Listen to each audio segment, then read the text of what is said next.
जब 99 में खेले थे, हम तब भी बुरा खेले थे, लेकिन हम इतना बुरा नहीं खेले थे कि कोई कैप्टनसी नजर ही ना आए। अगर ये पाकिस्तान क्रिकेट टीम का कि आप लोगों की इज्जत बच गई, मैं आपको सही बता रहा हूँ, आज इंडियन क्रिकेट टीम की बहुत बड़ी इज्जत बच गई। मैं पहले ही कह रहा हूँ, हमारी क्रिकेट तो खैर मैंने पैथेटिक करार दे दी। ये मैच हो रहा है, मैच में ऑपरेशन सिंदूर कहां आ गया? ये तो वो फिर वो बात हो गई कि जी जिस चीज में भी जाएंगे ऑपरेशन सिंदूर, जिस चीज में भी जाएंगे तो जी फलाना जी हम अपनी फौज को, इंडियन फौज को मुबारक देते हैं। भाई इंडियन फौज का ताल्लुक कहां से आ गया इंटरनेशनल क्रिकेट काउंसिल से? आपको नहीं लगता पाकिस्तान को चाहिए कि इस मसले को टेकअप करे? और फिर दूसरा, मैडम हाथ भी नहीं मिला के गए, स्पोर्ट्समैन स्पिरिट ही नहीं है। लोग ये कह रहे हैं ठीक है मैच जीत गए, हाथ नहीं मिला के गए। कुछ चीजें स्पोर्ट्समैन स्पिरिट से बड़ी होती हैं, ये उनके अल्फाज हैं, ये उनके अल्फाज हैं। कुछ चीजें स्पोर्ट्समैन स्पिरिट से बड़ी होती हैं। और हम जो टेरर अटैक हुआ था पहलगाम विक्टिम्स के साथ हैं, सोने पे सुहागा, उन्होंने क्रिकेटिंग यूनिफॉर्म में क्रिकेट की प्रेस कॉन्फ्रेंस में बैठ के ऑपरेशन सिंदूर का नाम ले लिया है। वो ऑपरेशन सिंदूर जो आपको सही सही लगा था। और उन्होंने अगर पहलगाम की बात की है तो क्या वो ग्राउंड पे आ जाने से क्या वो हिंदुस्तानी नहीं रहे? क्या वहां पर आ जाने से पहलगाम का जो अटैक है आप चाहते हैं कि वो उसके बारे में बात ही ना करें? वो मतलब वो हिंदुस्तान के सिटीजन नहीं है? और अगर उनकी गवर्नमेंट ने उनको कहा है या उनके जो लोग हैं वो चाहते हैं कि उनके स्पोर्ट्स के लोग जो हैं या क्रिकेटर्स ये बात करें, अव्वल तो वो यही चाह रहे थे कि वो पाकिस्तान के साथ खेले ही ना। मुझे तो उनके खेलने पर ही हैरत है, उनको नहीं खेलना चाहिए था। मैं एज अ पाकिस्तानी कह रही हूँ, अभी जब तक के दोनों कंट्रीज के रिलेशंस बेहतर नहीं होते, हिंदुस्तान को पाकिस्तान के साथ क्रिकेट नहीं खेलनी चाहिए थी। लेकिन वो फिर भी ग्राउंड पे आ गए, फिर भी खेले। पता नहीं क्या प्रेशर था उनके ऊपर, क्या मजबूरी थी, वो तो वही जानते होंगे। लेकिन उसके बाद अगर वो पहलगाम का अटैक की बात कर रहे हैं, अपनी आर्मी को अगर अप्रिशिएट कर रहे हैं, तो मेरा ख्याल है कहीं ना कहीं ये चीज बहुत ज्यादा बढ़ चुकी है हिंदुस्तान में भी और पाकिस्तान में भी, जो दोनों के दरमियान अभी क्लैश हुआ था। क्या आप इस वक्त इन चीजों को स्पोर्ट्स से और बाकी चीजों से बाहर नहीं निकाल सकते? ये मतलब पॉसिबल नहीं है और होना भी नहीं चाहिए। मुद्दे पे आते हैं, क्रिकेट के ऊपर बात करते हैं, रियल बात करनी चाहिए, हकीकत बात करनी चाहिए। इसमें कोई अगर किसी को अच्छी लगती है लगे, बुरी लगती है बुरी लगे, हकीकत बात यह है कि इंडिया की टीम का इस वक्त एशिया में किसी से कोई मुकाबला ही नहीं है। दूसरी बात, वो दुनिया की टॉप की T20 रैंकिंग। और उसके बाद चूंकि शायद इतने पैसे नहीं मिल रहे होंगे, वरना वहां भी खेल लेते हो। वहां पैसे थोड़े कम होंगे, उन्होंने लाला कुटाई भी तो लगाते हैं, सिर्फ पैसों पे ही खेलते हैं भाई, इसके अलावा नहीं खेलते, सब पैसा दिखा बस। दूसरी चीज, इरफान पठान साहब, आप जितनी बातें करते हैं, आपको कमेंट्री का जो असाइनमेंट मिला था आप मना कर देते, कहते नहीं जी जब पूरी आपकी कौम खिलाफ है इस मैच के, हर आदमी खिलाफ दिखाई दे रहा है। शुक्र अदा करें पाकिस्तान क्रिकेट टीम का कि आप लोगों की इज्जत बच गई। मैं आपको सही बता रहा हूँ, आज इंडियन क्रिकेट टीम की बहुत बड़ी इज्जत बच गई। मैं पहले ही कह रहा हूँ, हमारी क्रिकेट तो खैर मैंने पैथेटिक करार दे दी है। हमने कह दिया कि हमारा क्रिकेट खेलना नहीं है, राफेल गिराना है।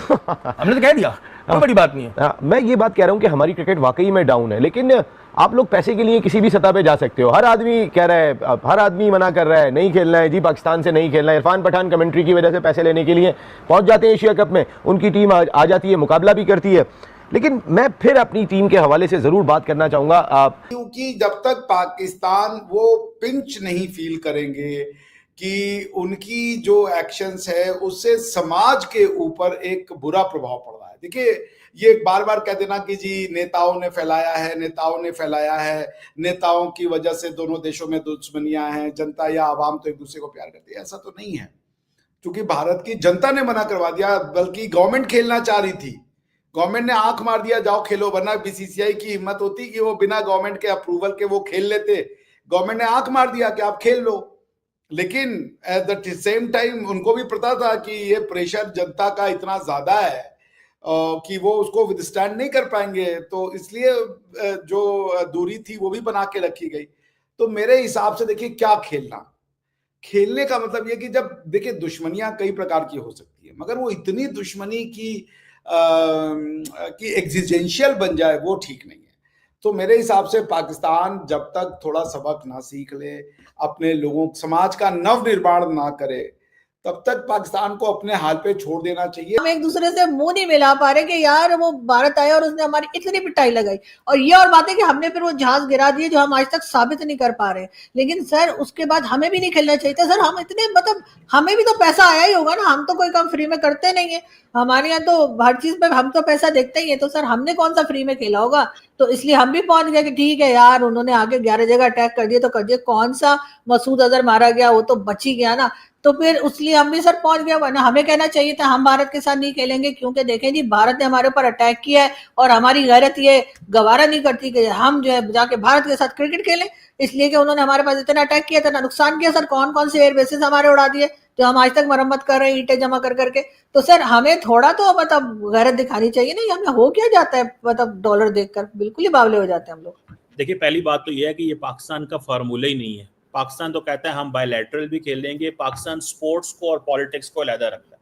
कुछ दुनिया में रूल्स होते हैं जो जारी बात है पढ़े लिखे लोगों को समझ आएंगे कि पॉलिटिक्स और चीज़ है एंड स्पोर्ट्स और चीज़ है। मिसाल के तौर पे आपको पता है कि ओलंपिक्स हुई, ठीक है, होती हैं, तो उसमें अक्सर बात की जाती है जी रशिया को इन्वॉल्व नहीं आने दिया जाएगा, लेकिन वो कहते हैं जी ठीक है रशिया से हमारी लड़ाई अपनी जगह पे, लेकिन रशिया की खिलाड़ी आएंगे। सुपर 4 में भी कोई भी टीम इंडिया से जीतती है अपसेट होगा, अगर इंडिया फाइनल भी हार जाता है अपसेट होगा। जिस तरह की इंडिया की टीम है मेरे हिसाब से उसको कोई मैच नहीं हारना चाहिए, फाइनल भी जीतना चाहिए और कोई मैच उसको नहीं हारना चाहिए।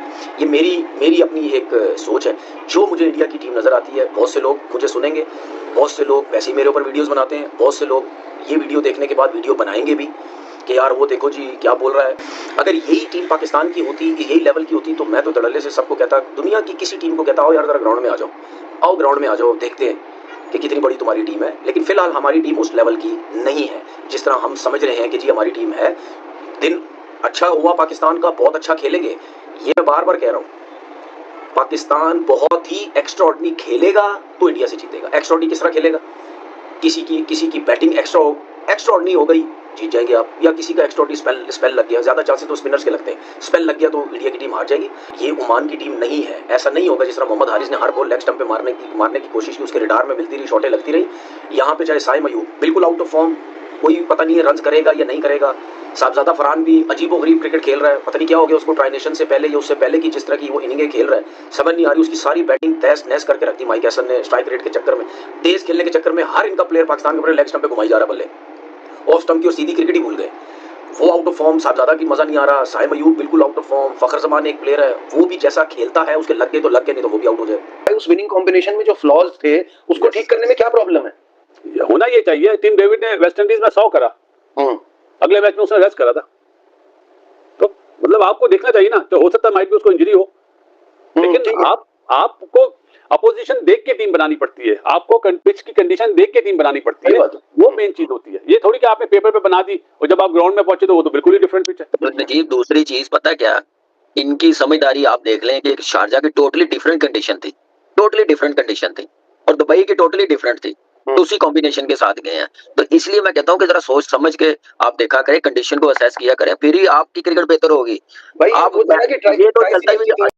और एक छोटी सी हम्बल रिक्वेस्ट है, चैनल को सब्सक्राइब कर लीजिए, क्योंकि आपके सपोर्ट से ही मोटिवेशन मिलता है और हम आपके लिए और भी इंटरेस्टिंग वीडियोस ला पाते हैं। नेक्स्ट वीडियो में, तब तक के लिए जय हिंद। और दोस्तों बिलीव मी, ये सिर्फ एक क्रिकेट मैच नहीं था, ये एक जज्बाती जीत थी, क्योंकि इस विन को सूर्य कुमार यादव ने डेडिकेट किया हमारे आर्म्ड फोर्स को और पहलगाम टेरर अटैक के विक्टिम्स को। और ये बात सुन के हर इंडियन का दिल गर्व से भर गया। ये स्टोरी सिर्फ स्कोर बोर्ड नहीं थी जहां इनोसेंट टूरिस्ट को टारगेट बनाया गया था, उसके बाद पूरा देश सदमे में था। बहुत लोगों ने बोला था कि इंडिया पाकिस्तान मैच बॉयकॉट होना चाहिए। स्टेडियम में भी नोटिसेबल था कि क्राउड पूरी तरह फिल नहीं था। और मैच के बाद जब सूर्य कुमार ने कहा ये जीत हमारे आर्म फोर्सेस और पहलगाम के लिए है, बस इसी चीज़ में पाक मीडिया वालों का रोना धोना शुरू हो चुका है।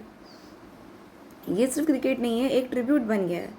हर इंडियन ने महसूस किया कि प्लेयर्स भी उनके इमोशन समझ रहे हैं। ये मैच एक मैसेज था कि इंडिया फोकस्ड है, चाहे ग्राउंड पे हो या बॉर्डर पे। और ऑनेस्टली हर इंडियन को आज का दिन प्राउड फील करना चाहिए। हमारे प्लेयर्स ने सिर्फ रन और विकेट नहीं दिए, उन्होंने एक नेशन का कॉन्फिडेंस बूस्ट किया। सोशल मीडिया पे लोग लिख रहे थे, this win is for India, this is for our soldiers. ये यूनिटी है, हमारी असली स्ट्रेंथ है। जय हिंद।